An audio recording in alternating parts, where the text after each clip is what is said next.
Olá, tudo bom? Nós estamos quase encerrando a exposição no livro de Hebreus.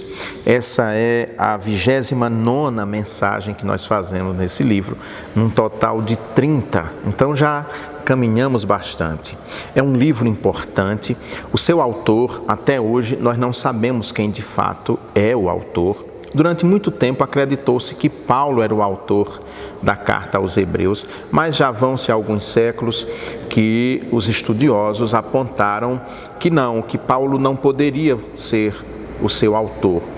A crítica analisa os textos, confrontando com as cartas de Paulo, com suas cartas autênticas, e vai então ali identificando temática, estilo, palavras-chave, e a partir de estudos minuciosos, chegaram então à conclusão que Paulo não seria o seu autor. E nós então continuamos sem saber quem de fato escreveu essa importante carta, inspirada por Deus, parte do cânon da Bíblia do Novo Testamento. Essa semana, quando a carta já caminha para o seu final, ela fala sobre o novo culto espiritual. E o primeiro ponto importante que nós devemos prestar atenção é que no novo culto espiritual não há lugar para sacrifícios. Vejamos, temos um altar do qual os que servem no tabernáculo não têm direito de comer, porque os corpos dos animais, cujo sangue é trazido pelo sumo sacerdote para dentro do lugar santíssimo, como oferta pelo pecado, são queimados fora do acampamento. Já não há mais necessidade de sacrifícios de animais dentro da nova aliança. O Antigo Testamento é marcado pelo oferecimento, pelos sacrifícios de animais em holocaustos. O templo de Jerusalém, diariamente, ali no templo era oferecido inúmeros animais, bodes, cordeiros, bois, para sacrifícios, para remissão de pecados ou mesmo em agradecimento.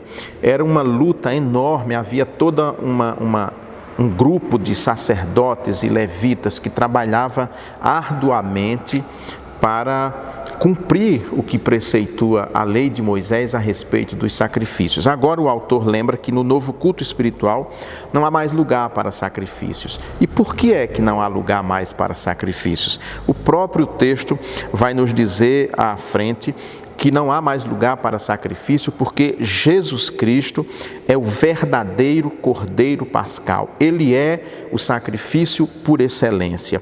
Diz assim então: por isso, para santificar o povo por meio do seu sangue, Jesus também sofreu fora da porta da cidade. E mais, assim, por intermédio dele, oferecemos sempre a Deus um sacrifício de louvor que é fruto dos lábios que declaram publicamente o seu nome. O Senhor Jesus Cristo, ao morrer fora dos muros da cidade, ao ser crucificado, ao ser oferecido em sacrifício, e ele mesmo se ofereceu, a sua morte é expiatória, ou seja, a justiça de Cristo é aplicada a nós, pecadores, de maneira que nós já não precisamos mais oferecer nenhum tipo de sacrifício.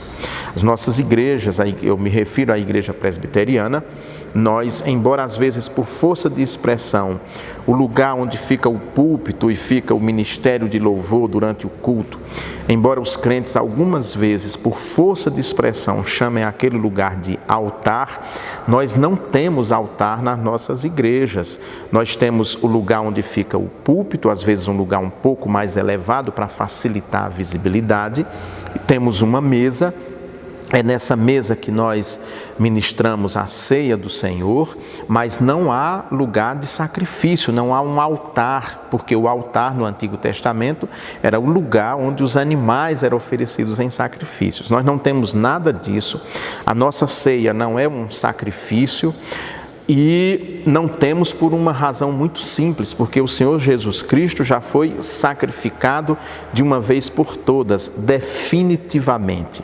Então não há mais sacrifício, porque Jesus Cristo é o verdadeiro Cordeiro Pascal e sua morte pôs fim a toda a ordem sacrificial do Antigo Testamento.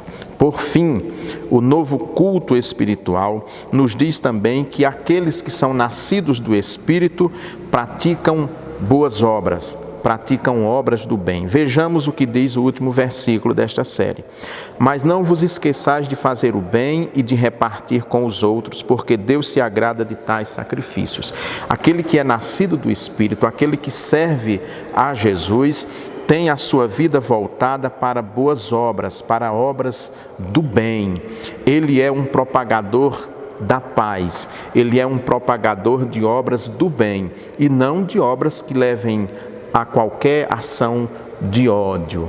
É bom que a gente compreenda o nosso papel, o papel do cristão dentro do grande processo histórico do mundo ou mesmo das religiões de um modo geral.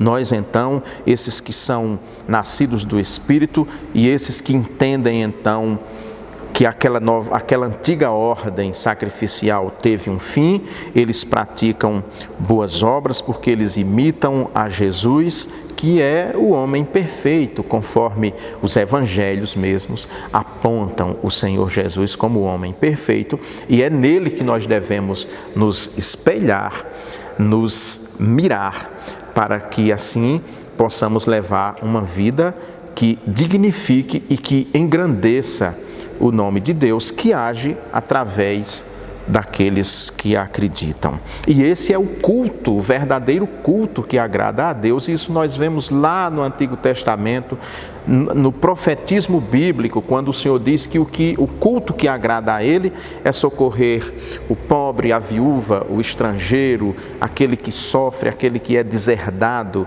da sociedade, que está excluído. Esse é o verdadeiro culto. E aquele que serve ao Senhor e aquele que compreendeu como é esse novo culto espiritual, ele leva uma vida então, conforme nos diz neste versículo, que eu leio mais uma vez e encerro aqui esse breve bate-papo.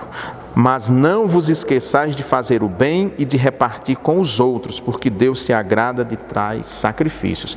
Que nós então possamos refletir na nossa vida este versículo tão importante da carta de Hebreus. Um grande abraço para você. Curta, comente e compartilhe esse vídeo, se você realmente gostar dele, para que outras pessoas possam ter acesso à palavra de Deus. E que esse mesmo Deus, Pai e Senhor nosso, o abençoe em nome de Jesus.